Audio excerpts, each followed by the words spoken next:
Competency is a part of an overall subject that you need to understand in order to pass a class.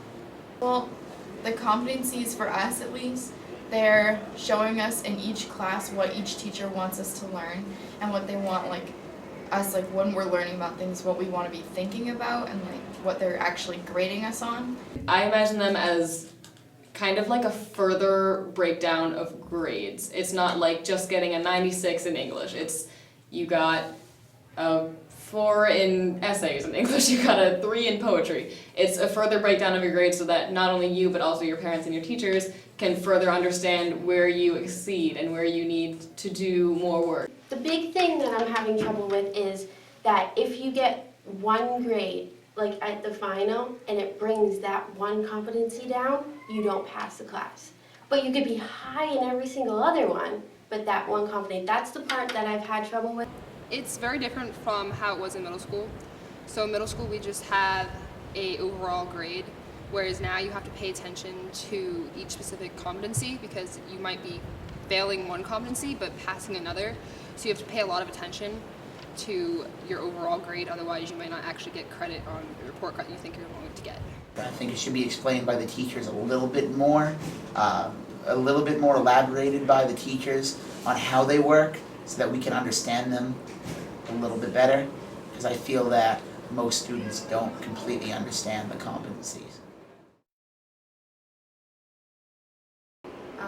The rubrics, they focus in on our competencies really specifically.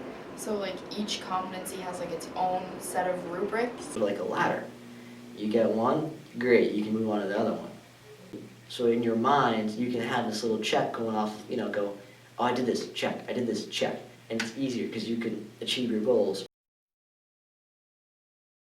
If I was struggling in a competency, the first step would be to talk to a teacher if the teacher already hasn't talked to you. If you get an IWS, insufficient work show, or an incomplete, the teacher will hunt you down. And if beyond that, you will go to our assistant principal, Mr. Trammell, and then he'll sit down and talk to you, or Ms. Hadwin, and they'll talk to you about a plan, what you can do to be better at it. If you fail a competency, so there are a lot of different options. So there's competency recovery, which are often available. We have a whole computer lab, and so kids can retake them using NovaNet or VLAX. You can also just reassess in the classroom, so you could just retake a project, retake a test. You have standards, but you can present them in any way that you can.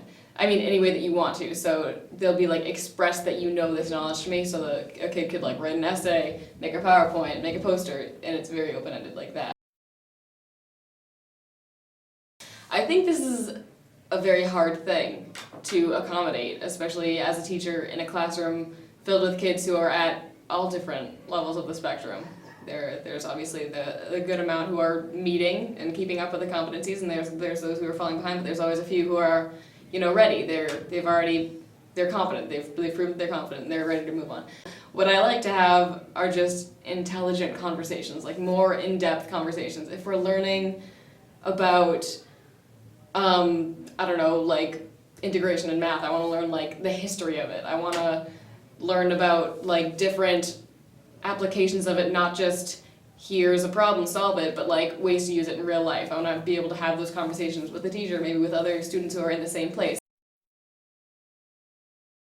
My report card looks pretty much the same as it always has, but the numbers are a little bit different.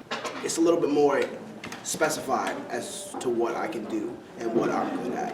When you had A, B, C, D, F, it was just kind of a broad generalization of how good you did. But these competencies kind of break it down, you know what I mean? So I guess colleges get a better idea of exactly what you're good at. I don't think it affects that much for college because you're still getting an overall grade, and colleges have a good idea of competency-based grading because our school explains it to them so they know how you're graded. I don't think my parents have any idea about competency-based grading. I don't think they understand that grading is different from how it used to be when they were younger. I think my parents understand. I mean, I tried to explain it to them and they're pretty involved with the school, so I think they understand the basis of what's going on. The way that they're worded is kind of strange sometimes, so I think that can be improved. we've been told a lot by teachers how competencies work. Every time we get a new rubric, they explain which competencies we're going to focus on. And it's just a very integral part of the system already, so I think I have a good idea. In order to properly use all the material in a class, you have to understand everything going on because everything relates, and it's conceptual thinking versus individual segment thinking.